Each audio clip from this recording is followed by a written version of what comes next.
Power star Pawan Kalyan గతం గురించి అస్సలు పట్టించుకోడు. భూత భవిష్యత్ కాలాలే ఆయనకు ముఖ్యం. సినిమాలో నటించడం వరకే ఆయన పని. ఆ తర్వాత సినిమా హిట్టా ఫట్టా అని కూడా తెలుసుకోడు. రిలీజ్ తోనే కెమెరామెన్ గంగతో రాంబాబు మ్యాటర్ కు ఫుల్ స్టాప్ పెట్టేసి వాట్ నెక్స్ట్ అని ఆలోచిస్తున్నాడు పవర్ స్టార్.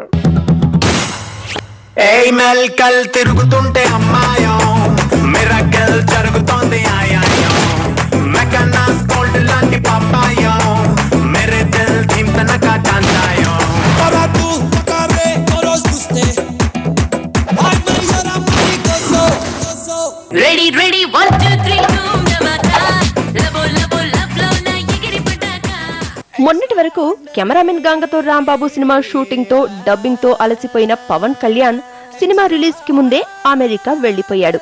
2 వారాల పాటు సినిమా లోకాన్ని వదిలేశాడు. హాయిగా రెస్ట్ తీసుకుని ఇటీవలే ఇండియా తిరిగొచ్చాడు.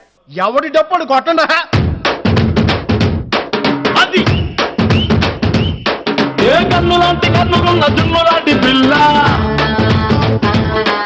ఏ నమ్ముతోటి నన్ను పెంచి పారిపోతే ఎల్లా ఏ సుందరి సుందరి సుందరి మనసువే చేసినావే ఇస్త్రీ. ఇలా ఇండియాలో కాలు పెట్టాడో లేదో నెక్స్ట్ మూవీ గురించి ఆలోచించడం ఆరా తీయడం మొదలు పెట్టాడు పవర్ స్టార్. రాంబాబు తర్వాత పవన్ త్రివిక్రమ్ డైరెక్షన్ లో నటించనున్నాడు. జల్సా వంటి సూపర్ హిట్ తర్వాత పవన్ త్రివిక్రమ్ కాంబోలో వస్తున్న సినిమా కావడంతో ఇది క్రేజీ ప్రాజెక్ట్ గా తెరకెక్కుతోంది.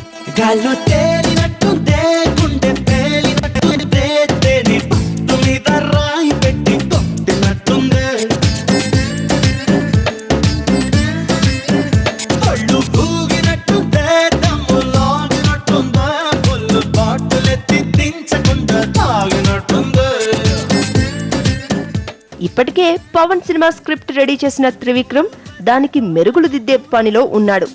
జల్సా లాగానే ఈ సినిమాను కూడా యాక్షన్ ఎంటర్టైనర్ గా తెరకెక్కిస్తున్నాడు. పవన్ తో ఫస్ట్ టైం సమంత జోడీ కడుతోంది. దేవిశ్రీ ప్రసాద్ మ్యూజిక్ అందిస్తున్నాడు. ఉంది ఈ సుందరి